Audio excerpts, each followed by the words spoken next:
Police की गिरफ्तारी से तो सबको डर लगता है और हिरासत में क्या क्या हो सकता है इसको बताने की भी ज़रूरत नहीं है, लेकिन अब देश की सबसे बड़ी अदालत ने देश भर की पुलिस को चेता दिया है कि गिरफ्तारी करें लेकिन नियम और कानून के हिसाब से।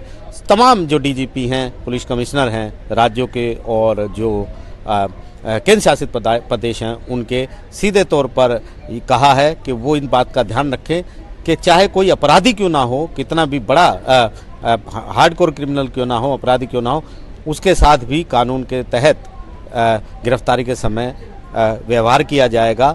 और हमारे साथ वरिष्ठ वकील आर.के. सिंह साहब हैं जो इस मामले में, इस तरह कई मामलों में वो शामिल रहे हैं। सर, किस तरह देखते हैं इस फैसले को? ये बहुत वेलकम करने वाला फैसला है, क्योंकि हमारे समाज में पुलिस और अरेस्ट को लेके एक फियर साइकोसिस है, क्योंकि पुलिस नाम का एक शब्द जो है एक बड़ा स्टिग्मेटिक हो गया है और पुलिस के साथ ही अरेस्ट भी जुड़ जाता है। और ये कोई बहुत बड़ी बात नहीं है, या बहुत लोगों को ये बात पता होगी कि अमूमन पुलिस अपने अरेस्ट पावर्स का बड़ा बेजा इस्तेमाल करती है।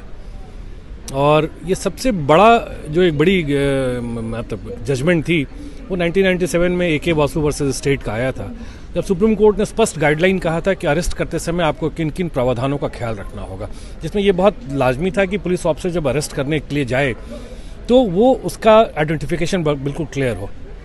शाम के पहले किसी महिला को थाने में नहीं बुलाना है, या उसके घर पे नहीं जाना, शाम के बाद नहीं बुलाना है, उसके घर पे नहीं जाना है, आपको उसका कारण बताना पड़ेगा। और इस तमाम तरीके की बहुत सारी ऐसी गाइडलाइन सुप्रीम कोर्ट ने दी थी।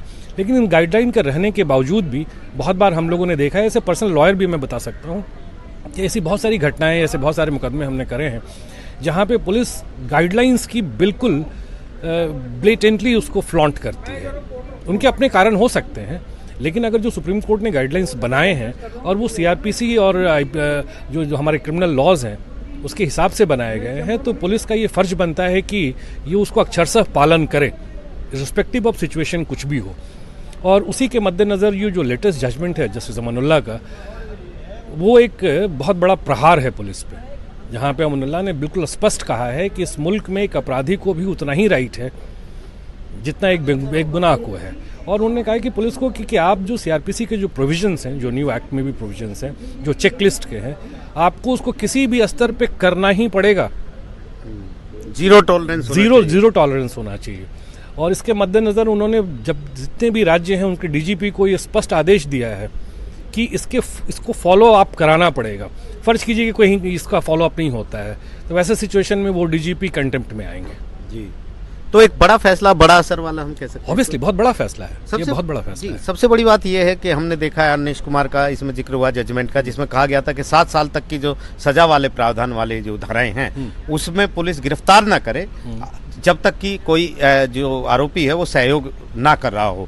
इसके अलावा बहुत सारे जजमेंट है कि अरेस्ट के आपको ग्राउंड देने पड़ेंगे, परिवार को सूचित करना पड़ेगा, 24 घंटे के अंदर आपको मजिस्ट्रेट के सामने पेश करना होगा अदालत में। ये तमाम जो गाइडलाइन है वो फॉलो नहीं होती कुल मिलाकर। बिल्कुल नहीं होती। अनिश कुमार का जो जजमेंट है वो भी अपने आप में एक नज़ीर है।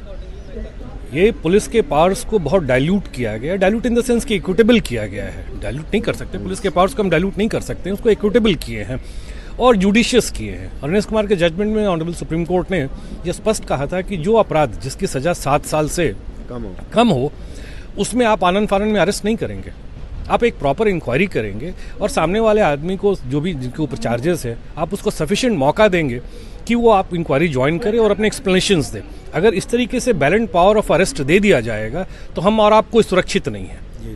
तो बड़ा एक फैसला इसको माना जाए। यकीनन बहुत बड़ा फैसला है। तो साफ तौर पर सुप्रीम कोर्ट का एक बड़ा फैसला है और कहा है कि जो अपराधी क्यों ना हो उसकी भी एक गरिमा होती है, उसका भी एक अधिकार है और संविधान ने अधिकार दिया, उसका पालन किया जाना चाहिए। नई दिल्ली से आशीष भार्गव, एनडीटीवी इंडिया।